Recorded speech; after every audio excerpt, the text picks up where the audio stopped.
the College of Education, Nagaon. Welcome to the YouTube channel, Academic Learning. So today I am here to discuss the topic known as the major laws of learning. Now, before going into the major laws of learning, we have to understand the theoretical principles on the basis of which these laws were formulated. Okay, so as we all know, the trial and error theory of learning was initiated by Edward Lee Thorndike. So he did many experiments with animals like cats, rats, birds. Okay, and from these experiments, he came to 4 basic theoretical principles. He concluded that there are 4 theoretical principles that forms the basis of this trial and error theory of learning. The first one is learning involves trial and error. Now, Thorndike said that he named his experimental cats, rats as trial and error theory of learning. He said that learning is stamping in of the correct responses and stamping out of incorrect responses. That is the trial and error. What we do whenever we learn something or whenever we are confronted with a new problem, we try a new solution.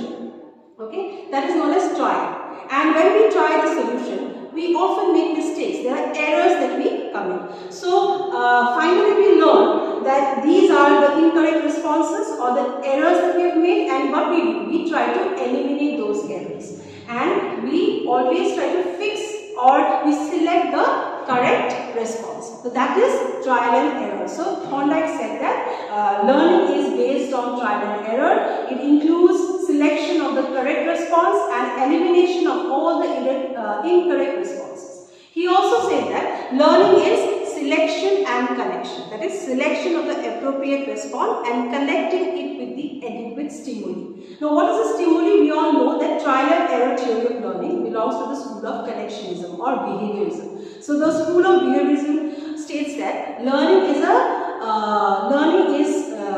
the basis of learning is stimulus response. That is, when there is a stimulus, there is a response. So, Thorndike said that learning involves selection of the appropriate response and connecting it with the adequate stimuli. That is the first theoretical principle. The second one is learning is the result of formation of connections.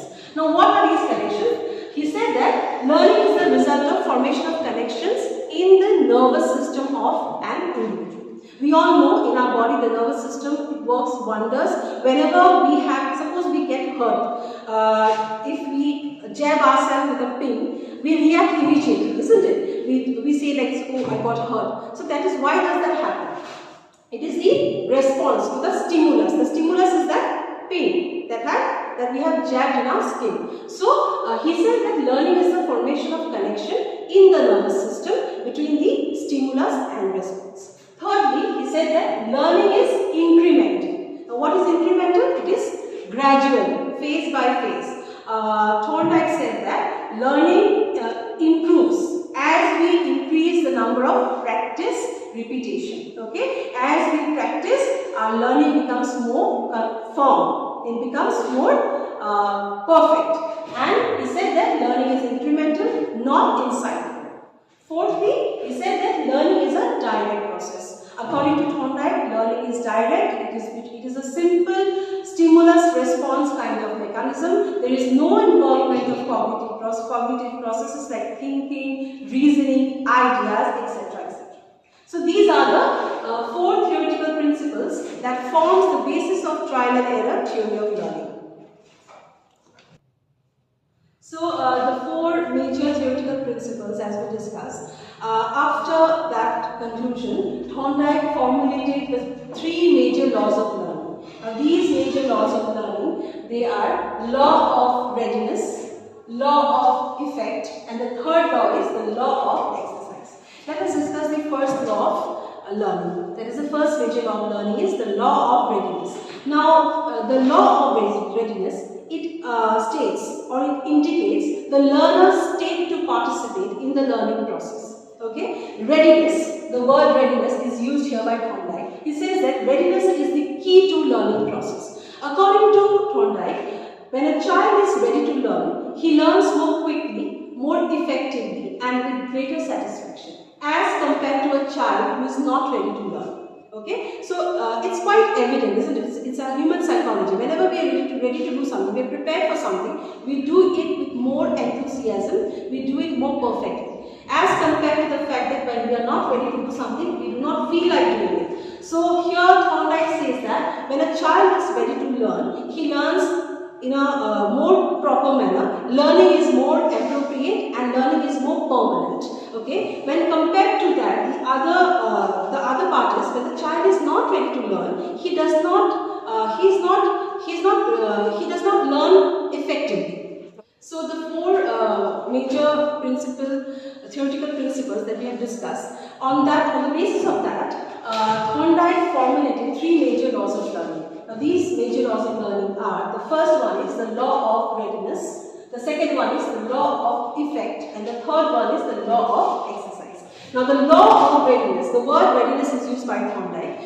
In the first law of learning, he says that readiness is the key to learning process. Okay? It describes the learner's state to participate in the process of learning. According to Thorndike, if a child is ready to learn, he learns more quickly, more effectively, and with greater satisfaction as compared to a child when he is not ready to learn.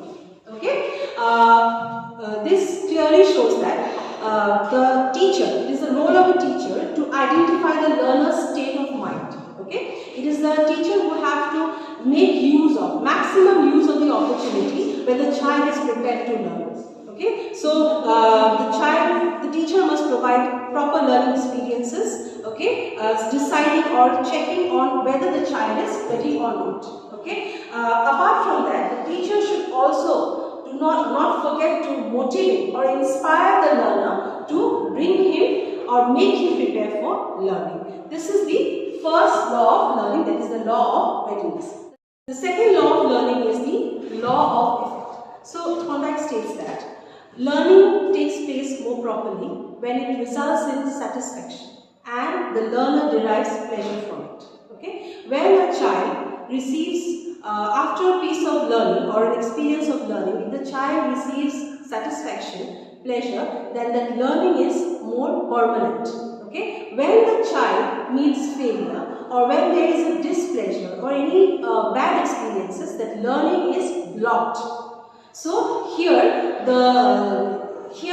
Thorndike emphasizes on the role of rewards and punishment. The second law of learning, it says that whenever a learning experiences gives a kind of reward to the child or a reinforcement. What is reinforcement? Reinforcement is something which encourages the learner. It's a kind of a reward in the form of a medal or a grade or words of appreciation. So whenever there is a reinforcement or reward given to a child in a learning experiences, the child will remember that piece of learning more permanently and more appropriately.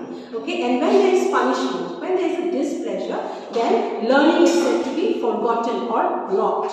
Okay, this is the second law of learning. Now, this second law of learning, that is the law of effect, was again revised in the year 1930s. So Thorndike, later on, he realized that this law of effect, it required certain changes. He said that, he assumed that yes, satisfaction, pleasure, good experiences did definitely it made learning more proper, appropriate. It increased the strength of the SR connection, that is a stimulus response connection.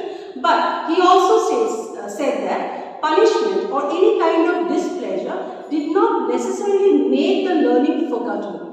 Okay, learning was not blocked, because previously he said that yes, displeasure led to forgetting of learning, but later on he said that any kind of displeasure or dissatisfaction did not necessarily break down the SR connection. So this was the changes that he made in the second law of learning. Now the third law of learning is law of exercise. The law of exercise has two subparts, that is law of use and law of disuse.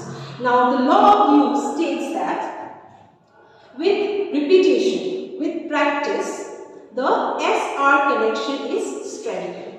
That is, whenever we do something, whenever we learn something, if we keep on practicing, if we keep on repeating, then that learning is more permanent. The child learns or remembers it for a very long time. He emphasized on the role of repetition. The second part is the law of disuse. The law of disuse says that if you do not practice, if you do not repeat a behavior, that behavior or that learning is forgotten or the learning is blocked.